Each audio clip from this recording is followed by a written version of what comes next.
Bismillahirrahmanirrahim. Assalamualaikum warahmatullahi wabarakatuh. Alhamdulillah. Alhamdulillahilladzi hadana lihadza wa ma kunna linahtadiya laula an hadanallah. Asyhadu an la ilaha illallah wahdahu la syarikalah wa asyhadu anna Muhammadan abduhu wa rasuluhu la nabiyya ba'dah. Dengan rasa alhamdulillah senantiasa kita panjatkan puji dan syukur kita kepada Allah Subhanahu wa taala. Di kesempatan pagi hari ini, hari Selasa tanggal 13 Oktober 2020 Miladiah, atau bertepatan dengan tanggal 26 Safar 1442 Hijrah. Di agenda pagi kita, Embun Pagi, mengawali hari dengan inspirasi dan ilmu. InsyaAllah kita akan senantiasa terus berbagi ilmu, berbagi pencerahan, menghadirkan kehidupan kita yang makin syarat dengan makna ibadah dan karya amal saleh. Sebuah titian kehidupan yang tentu saja akan senantiasa menghadirkan kemuliaan, keberkahan, bahkan ampunan di sisi Allah Subhanahu wa taala. Inilah investasi hidup terindah kita, dari investasi ibadah, karya amal saleh yang tentu akan senantiasa menghadirkan kenikmatan di dalam kehidupan, di dalam makna yang sesungguhnya. Dengan rasa di kesempatan pagi hari ini, inspirasi kita ini terkait dengan beberapa pertanyaan ini ya dari sahabat-sahabat kita di media WhatsApp nih yang saya buka ini ya. Ada permintaan untuk mohon dijelaskan terkait dengan makna doa di dalam posisi duduk di antara dua sujud.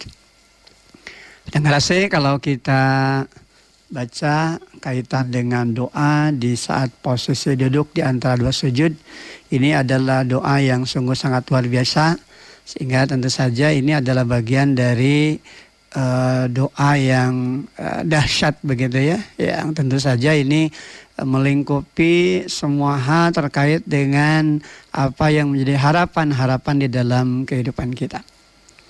Doa di dalam posisi saat duduk di antara dua sujud itu, Rabbighfirli warhamni wajburni warfa'ni warzukni wahdini wa'afini wa'fu anni.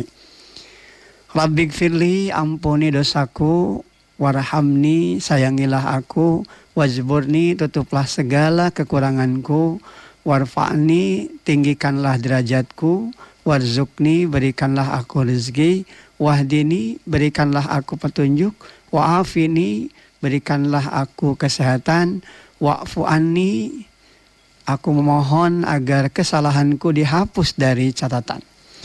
Dengan rasa inilah bagian dari doa tatkala kita berada dalam posisi duduk ya di antara dua sujud. Doa ini memang luar biasa karena sekali lagi doa ini melingkupi apa yang memang menjadi harapan-harapan di dalam kehidupan kita yang lengkap begitu ya. Ditandai ketika kita mohon ampun kepada Allah di atas segala dosa dan kesalahan kita. Kemudian mohon agar kita termasuk orang-orang yang disayangi Allah. Demikian juga ditutup segala kekurangan-kekurangan kita, segala kelemahan-kelemahan kita, segala aib-aib kita. Dan kita juga mohon kepada Allah agar ditinggikan derajat kita, tentu saja pada derajat kemuliaan di sisi Allah Subhanahu wa taala. Demikian hanya kita bermohon kepada Allah agar diberikan rezeki, tentu saja rezeki di dalam makna yang seluas-luasnya. Demikian halnya kita bermohon agar Allah Subhanahu wa taala memberikan kepada kita petunjuk. Dan kita juga bermohon kepada Allah Subhanahu wa taala agar kita senantiasa diberikan kesehatan. Dan pada puncaknya wa'fu anni, kita mohon kepada Allah agar kesalahan-kesalahan kita dihapuskan dari segala catatan. Dengan rasanya kita akan bahas ya, kita akan renungkan terkait dengan apa yang seringkali kita baca di dalam posisi duduk ya di antara dua sujud ini. Kita akan coba kupas dari hal yang pertama terkait dengan ungkapan doa Rabbighfirli, ampunilah aku. Nah, inilah sebuah pengakuan dari apa yang senantiasa kita lakukan di sisi Allah Subhanahu wa taala di saat posisi kita berada di dalam posisi duduk di antara dua sujud. Rabbighfirli, ampunilah aku. Pengakuan akan segala dosa dan kesalahan. Karena memang manusia adalah makhluk yang tidak pernah lepas ya dari segala kesalahan. Dari segala perilaku yang kadangkala menimbulkan hal-hal yang kemudian bertentangan dengan apa yang dikehendaki oleh Allah Subhanahu wa taala. Dan lewat doa ini tentu saja kita bermohon kepada Allah dengan segenap keyakinan bahwasanya Allah Subhanahu wa taala akan mengampuni dosa dan kesalahan kita. Dan kita yakin innallaha ghafur rahim. Sesungguhnya Allah Maha Pengampun lagi Maha Penyayang. Dengar lewat ungkapan Rabbighfirli, ampunilah aku, tentu saja ini juga mengandung makna bahwasanya ada sebuah kesadaran dalam diri kita. Kalau bukan Allah yang mengampuni segala dosa dan kesalahan kita, maka kepada siapa lagi kita bermohon? Maka tentu saja kita hanya akan minta ampun hanya kembali kepada Allah Subhanahu wa taala. Wa may yaghfirud dzunuba illallah. Siapakah yang akan mengampuni dosa melainkan Allah. Nah, ini yang diungkapkan di dalam surah Ali Imran ya di ayat ke-135. Ini sebagai penguatan bahwa memang tidak ada yang bisa mengampuni segala dosa dan kesalahan dari segala bentuk kekeliruan yang kita lakukan, melainkan hanya kembali kepada Allah Subhanahu wa taala. Pintu ampunan inilah yang memang sungguhnya menjadi jalan kemuliaan bagi kita. Sebab manakala kita tidak diampuni oleh Allah Subhanahu wa taala, maka tentu saja jalan hidup kita juga akan berada pada kesulitan demi kesulitan. Kita akan merasakan kehampaan, kita akan merasakan kegelisahan dan keresahan. Ampunan Allah adalah bagian dari kemuliaan, bagian dari pancaran hidup yang tentu akan mengantarkan kita pada apa yang menjadi harapan-harapan di dalam kehidupan kita. Bahkan kalau kita renungkan kembali, maka sungguhnya pengakuan akan segala dosa dan kesalahan, inilah awal dari pintu ijabahnya doa kita, begitu kan. Kalau kita berdoa dalam keadaan kita menyombongkan diri, tidak mengakui akan segala kekurangan dan kelemahan diri kita, akan segala kesalahan-kesalahan kita, maka bagaimana mungkin doa ini akan diijabah oleh Allah Subhanahu wa taala. Allah Subhanahu wa taala hanya akan mengampuni dosa dan kesalahan kita manakala ditandai tentu saja dengan pengakuan akan dosa dan kesalahan yang kita lakukan. Dan kita yakin bahwasanya hanya Allah Subhanahu wa taala yang akan mengampuni dosa dan kesalahan kita. Nah, inilah makna pertama ya dari apa yang tentu harus senantiasa menjadi fondasi hidup kita. Semangat untuk senantiasa mohon ampun kepada Allah dan yakin bahwasanya Allah Subhanahu wa taala adalah zat yang Maha Pengampun lagi Maha Penyayang. Innallaha ghafur rahim. Sesungguhnya Allah Maha Pengampun lagi Maha Penyayang. Kemudian berikutnya terkait dengan ungkapan warhamni, sayangilah aku. Dengar satu hal yang tentu saja harus senantiasa kita fahami, yang harus senantiasa kita sadari, bahwasanya tidak ada cinta, tidak ada kasih sayang, melainkan kasih sayang sejati yang tentu saja akan mengantarkan kita pada kemuliaan di sisi Allah Subhanahu wa taala, melainkan memang dari Allah Subhanahu wa taala. Artinya bahwasanya Allah Subhanahu wa taala lah yang telah menganugerahkan kepada kita kasih sayang. Yang dengan cintanya, dengan kasih sayangnya kita bisa melewati apa yang menjadi harapan-harapan di dalam kehidupan. Mari kita renungkan dalam kehidupan kita, bila disayangi manusia tentu saja kita akan merasa bahagia gitu kan. Kita akan merasa nyaman bahkan di satu sisi. Maka renungkanlah apalagi bila kita disayang Allah, begitu kan. Kesayangan Allah, cintanya Allah kepada hambanya, manakala ia sudah mencintai hambanya, tentu saja ini akan melebihi kadar cinta yang dilakukan manusia atas manusia yang lainnya, begitu. Kenapa? Sebab memang tatkala manusia mencintai samanya, kadangkala ditumbuhi oleh adanya unsur-unsur dari kepentingan-kepentingan tertentu, ya kan. Tapi manakala kita disayang Allah, maka tentu saja kasih sayang Allah SWT itu adalah kasih sayang yang utuh, yang tentu saja akan bisa memberikan kepada kita makna kebahagiaan dalam arti yang sesungguhnya.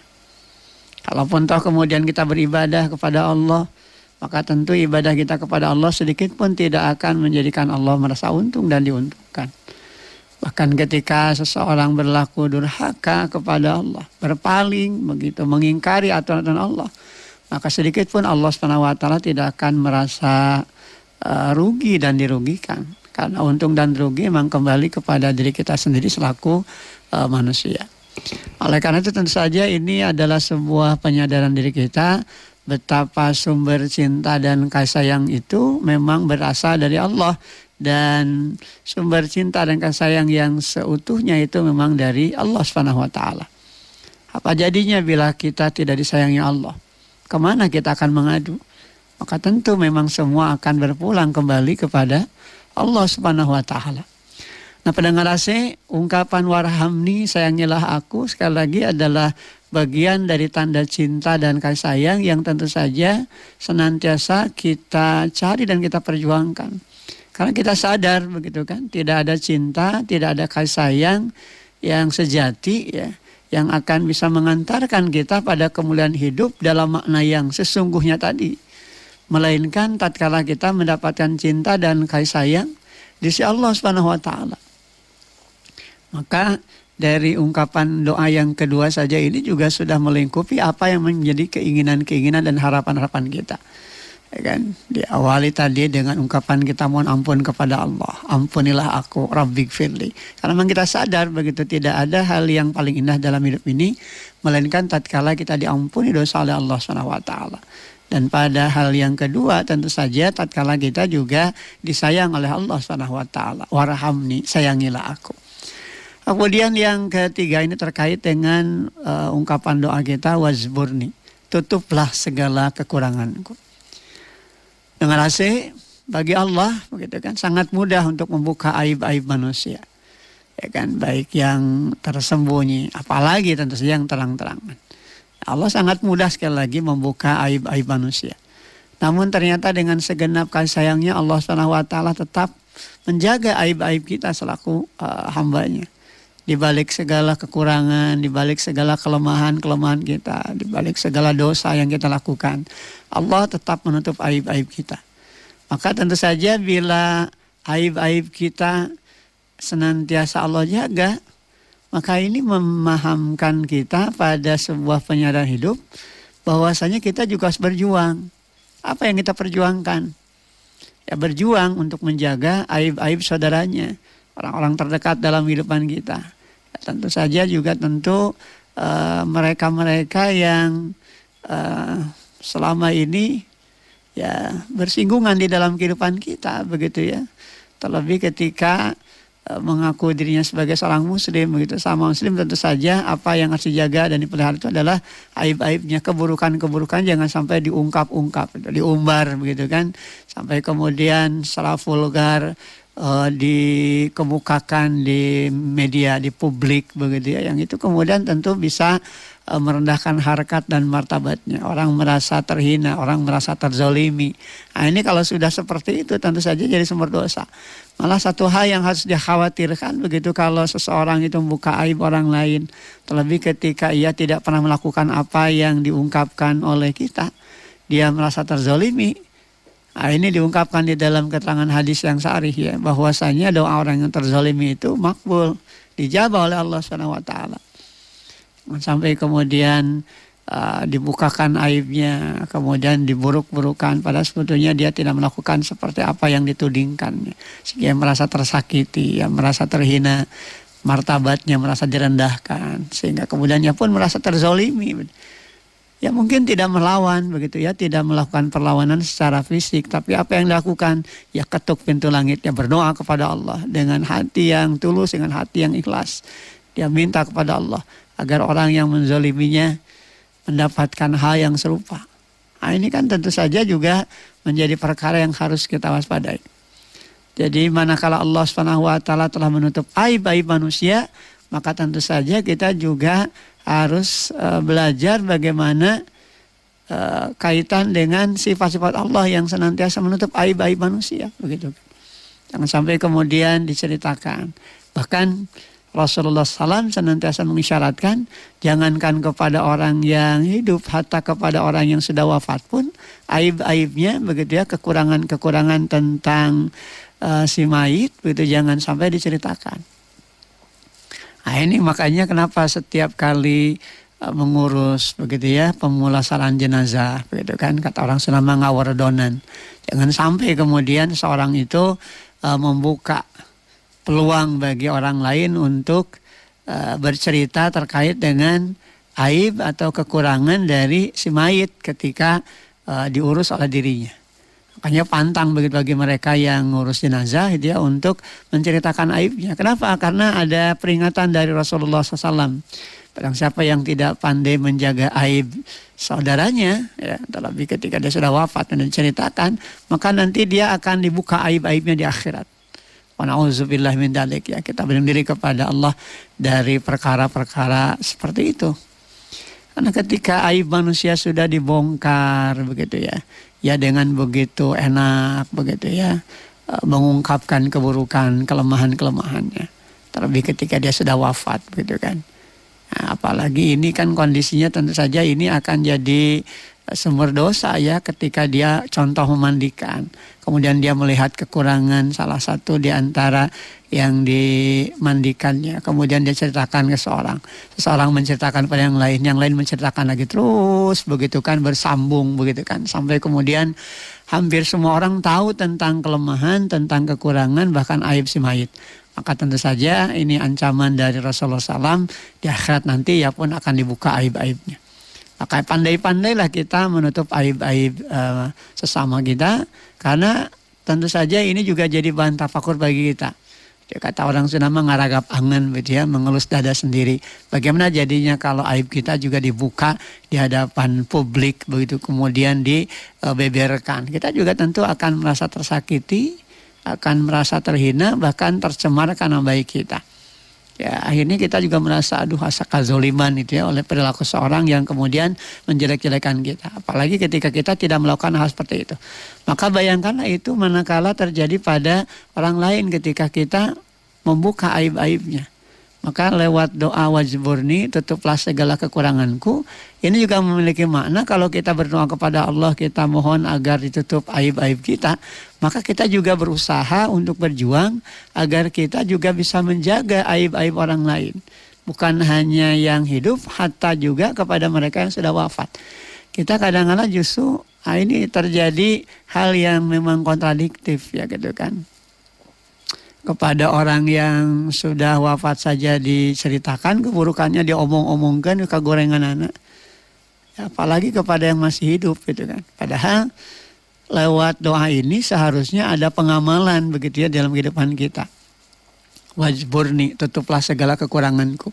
Artinya ada semangat dalam diri kita juga untuk berupaya menutup aib-aib orang lain. Karena ketika kita menjaga aib-aib orang lain pun tentu saja akan berusaha untuk menjaga kelemahan-kelemahan kita. Kalau toh mereka tahu tentang kelemahan kita, tidak akan jadi konsumsi publik begitu kan.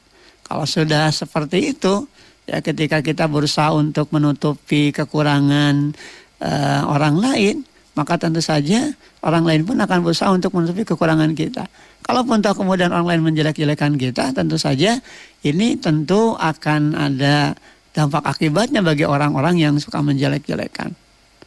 Aib mereka juga nanti tentu saja akan dibuka, akan dibongkar di hadapan Allah Subhanahu wa taala. Senang atau tidak, suka atau tidak, malu ataukah tidak. Nah, ini makanya makna kalimat wajburni, tutuplah segala kekuranganku, ini memang sangat luar biasa begitu ya. Jadi kalau kita berusaha untuk bermohon kepada Allah agar ditutup segala kekurangan kita, maka tentu ini juga sebagai pembelajaran bahwasanya kita juga harus senantiasa berjuang agar kita bisa menutup aib-aib orang lain. Dengar asih, kemudian pada lanjutan doa berikutnya, warfa'ni, tinggikanlah derajatku.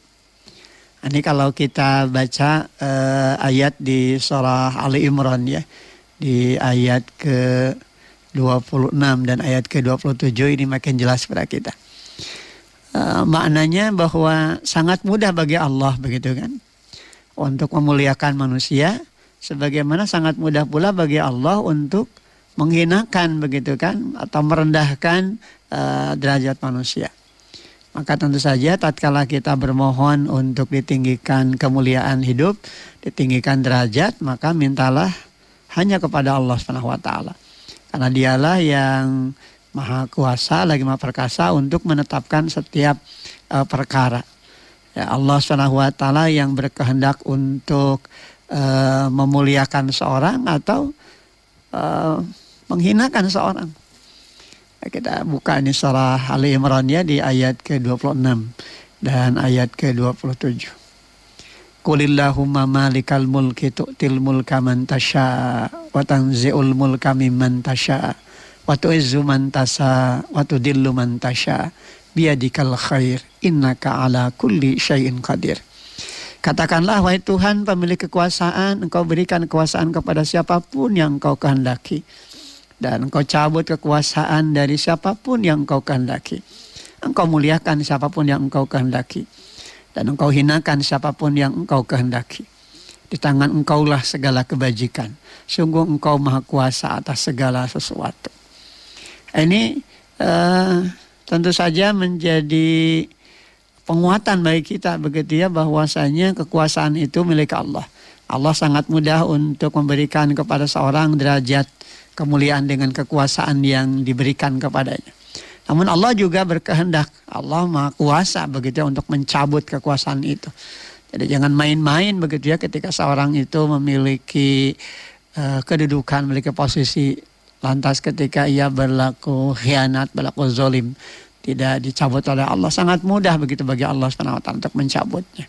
Sebagaimana ketika Allah Subhanahu wa taala memuliakan siapapun yang dikehendakinya, Allah sangat mudah memuliakannya. Namun juga manakala Allah menghinakan seorang, maka tidak ada yang bisa menahan atau menolaknya. Karena di tangan Allah lah segala kebaikan, dan sungguh Allah maha kuasa atas segala sesuatu. Allah yang maha meninggikan derajat manusia. Sebagaimana Allah sangat mudah untuk meruntuhkan begitu atau menjatuhkan derajat manusia. Banyak manusia-manusia yang oleh Allah Subhanahu wa taala dimuliakan, namun kemudian betapa banyak pula orang-orang yang kemudian dihinakan oleh Allah Subhanahu wa taala. Maka tentu garis ketaatan, ketundukan dan kepatuhan kepada Allah ini harus senantiasa menjadi pijakan dalam kehidupan kita, agar kita tidak termasuk orang-orang yang dihinakan oleh Allah Subhanahu wa taala, direndahkan begitu harkat dan martabatnya di sisi Allah Subhanahu wa taala. Kenapa? Sebab tidak ada musibah paling besar di dalam kehidupan manakala kita justru mendapatkan kehinaan begitu kan. Kehinaan di sisi manusia saja tentu saja akan menyebabkan kita jadi gelisah hati. Maka bayangkan ketika kita dihinakan oleh Allah. Kita seringkali merasa tidak nyaman begitu ketika kita dihinakan manusia, ketika kita direndahkan, ketika kita ditinggalkan. Tapi seringkali kita tidak merasa gelisah hati manakala Allah meninggalkan kita. Ya kan? Banyak seringkali terjadi dalam kehidupan ini kan, mereka-mereka yang justru mendapatkan istijraj begitu ya. Ya, disungkun begitu ya oleh Allah Subhanahu wa taala, segala diberi, tapi apa yang diberikannya itu justru tidak menambah kebahagiaan bagi dirinya, tidak menambah keberkahan bagi dirinya, selalu saja diliputi oleh kegelisahan. Tapi kadang-kala tidak disadari itu sebagai bentuk teguran, bahkan tentu sebagai bentuk siksaan disebabkan karena apa yang dia dilakukan gitu. Nah, pendengar rasih, ketika kita bermohon kepada Allah, warfa'ni, tinggikanlah derajatku, maka tentu saja ini adalah permohonan dilandaskan kembali kepada keyakinan hidup bahwa yang akan meninggikan harkat martabat manusia dalam makna yang sungguhnya itu hanyalah Allah Subhanahu wa taala. Sekali lagi sangat mudah begitu bagi Allah Subhanahu wa taala untuk meninggikan derajat seorang, sebagaimana sangat mudah pula bagi Allah Subhanahu wa taala untuk menjatuhkan, untuk merendahkan harkat martabat seorang. Allah muliakan seorang sesuai dengan apa yang dikehendakinya. Sebagaimana juga Allah Subhanahu wa taala berkehendak pula, sangat mudah bagi Allah Subhanahu wa taala untuk menghinakan seorang diakibatkan karena apa yang dilakukannya. Karena memang di tangan Allah lah segala kebajikan, dan Allah Maha Kuasa atas segala perkara. Sebagaimana Allah Subhanahu wa taala Maha Kuasa untuk memasukkan malam ke dalam siang, dan memasukkan siang ke dalam malam. Allah juga maha menghidupkan dan maha matikan.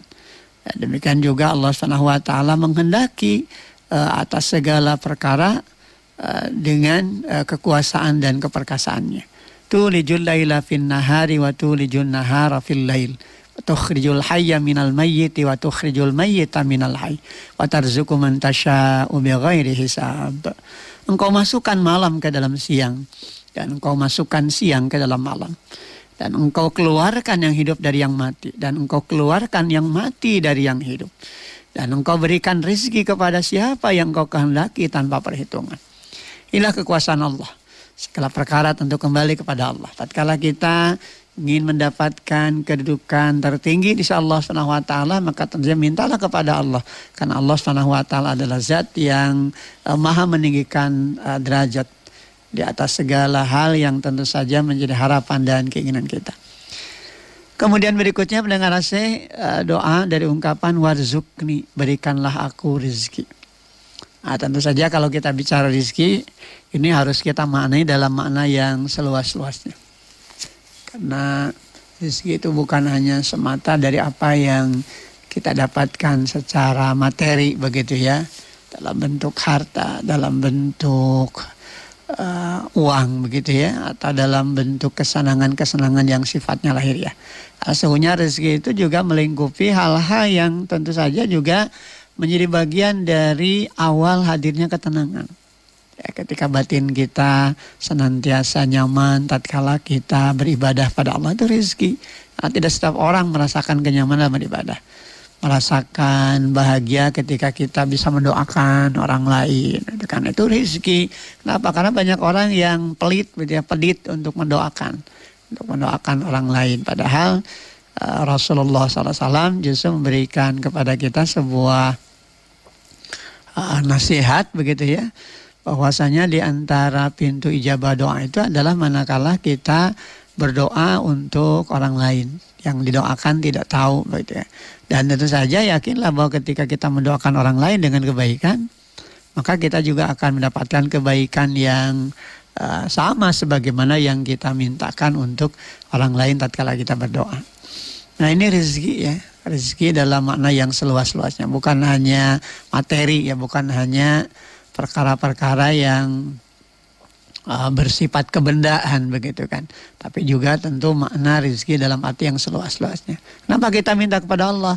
Ya karena Allah sumber rezeki, maka bermohonlah kepada Allah, jangan kepada selain Allah. Gitu. Jangan minta rezeki kepada mereka-mereka yang dianggap orang pintar gitu, dalam dunia perdukunan, kemudian melakukan perbuatan-perbuatan syirik gitu kan. Melakukan perkara-perkara khurafat dan tahayul yang justru malah makin menjauhkan kita dari kemuliaan di sisi Allah SWT. Ya mungkin secara lahiriah kita mendapatkan, tapi itu adalah istizrad gitu kan. Jadi itu adalah bagian dari pemberian insya Allah, tapi kemudian justru hanya akan berdampak buruk dalam kehidupan kita karena apa yang kita lakukan tentu saja bertentangan atau bertolak belakang dengan apa yang dikehendaki oleh Allah SWT. Nah, ini yang harus senantiasa kita bangun ya. Kemudian berikutnya pendengar AC, wahdini, berikanlah aku petunjuk. Ya. Kita akan tersesat arah, betul, kita akan salah langkah begitu ya di dalam melewati bentangan waktu ini. Kalau bukan karena petunjuk dan bimbingan Allah. Nah, itu sebabnya kenapa kita juga selalu bermohon kepada Allah untuk ditetapkan di dalam keimanan. Sebab memang tidak ada musibah paling besar di dalam kehidupan melainkan tatkala keimanan itu copot di dalam kehidupan begitu kan. Nah, ini yang seringkali saya ungkapkan ya. Bahkan ini yang sesungguhnya juga harus sering kita dawamkan dari doa yang kita bisa baca di dalam surah Ali Imran di ayat yang ke-8. Rabbana la tuzigh qulubana ba'da idh hadaitana wa hab lana min ladunka rahmah innaka antal wahhab. Ya Rabb kami, janganlah engkau condongkan hati kami kepada kesesatan setelah engkau berikan petunjuk kepada kami. Dan karuniakanlah kepada kami rahmat dari sisimu. Sesungguhnya engkau maha pemberi. Dengan rasa kemuliaan hidup itu manakala kita senantiasa memiliki keimanan dan terjaga keimanan kita. Dan tentu saja yang akan menjaga iman kita dan mengendalikan keimanan kita adalah Allah Subhanahu wa taala. Oleh karena kita bermohon kepada Allah jangan sampai kita digelincirkan.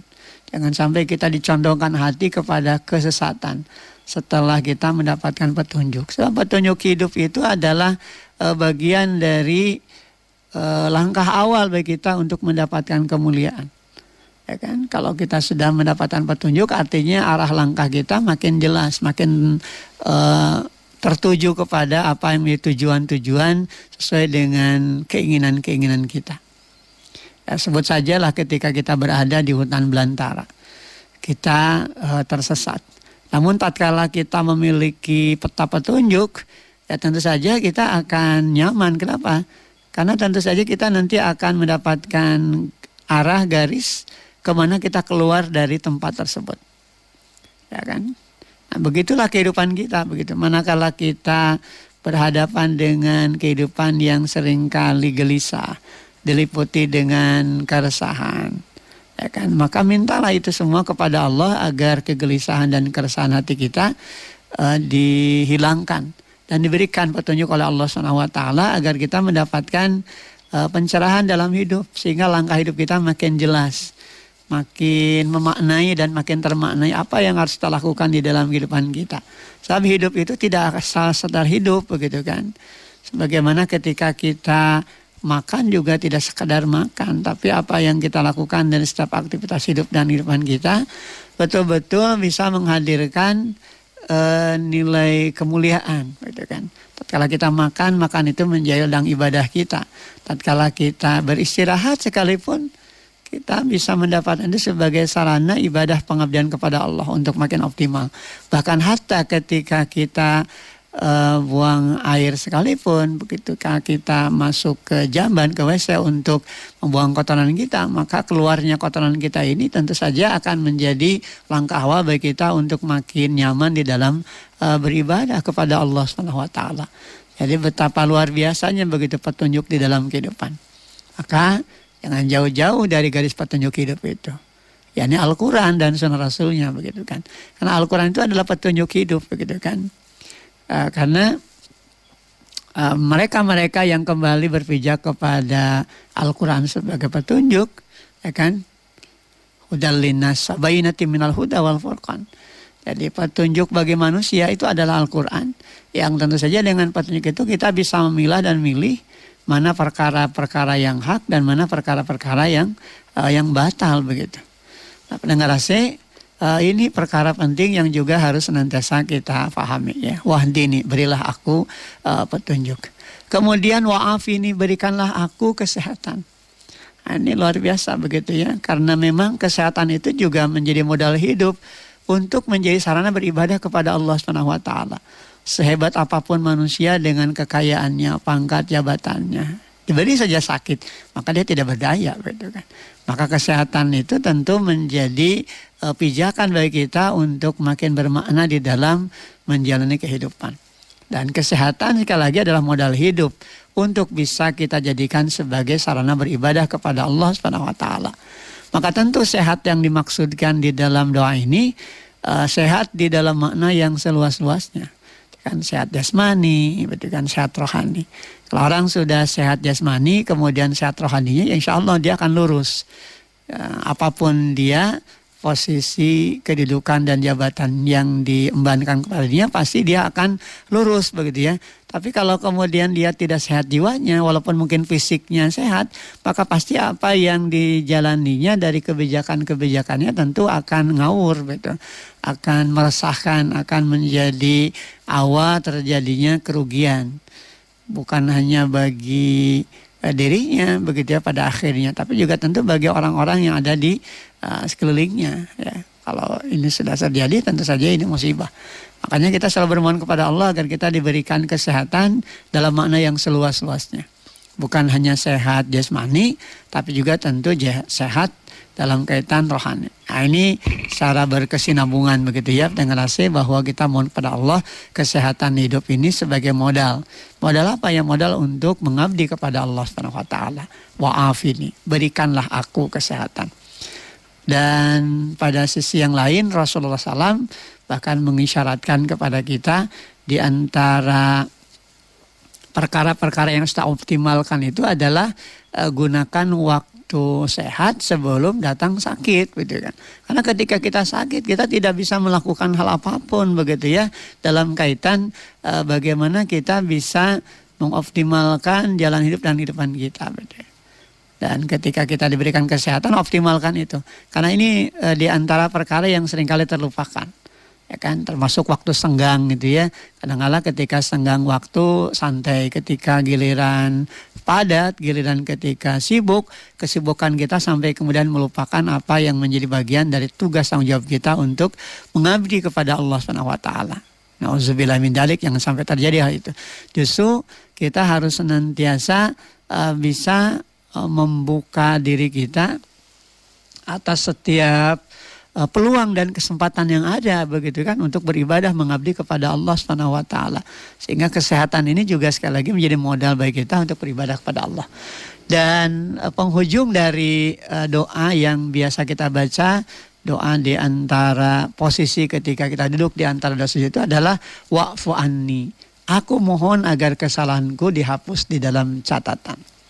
Pendengar AC, catatan amal itu memang penentu bagi kita, apakah kita akan selamat ataukah celaka, apakah kita akan bahagia ataukah sengsara, apakah kita akan beruntung ataukah merugi, apakah kita akan mendapatkan kemenangan ataukah justru malah kekalahan.